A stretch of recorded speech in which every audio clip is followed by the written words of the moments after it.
If a bandit can go to the market and buy AK-47, RPG, and all these kind of weapons, what of people that are supposed to protect themselves? They should equally be. These people are holding it illegally.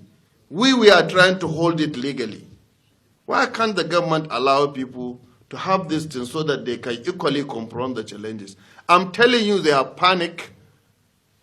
These people is just what this thing needs is courage. If you have the courage to confront it, and you should remember, armies are being killed, police are being killed.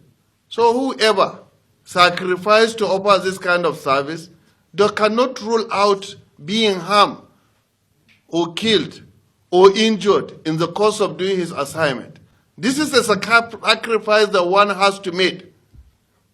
This is a sacrifice one has to make in dealing with this kind of situation. Even myself, I have been receiving so many threats.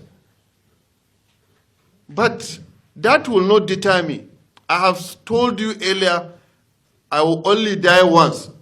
I will not die twice. And it's only a coward who will sit in his room and allow someone to kill him.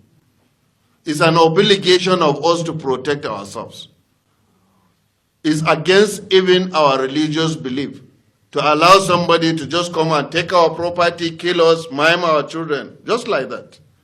We have to put effort to protect ourselves.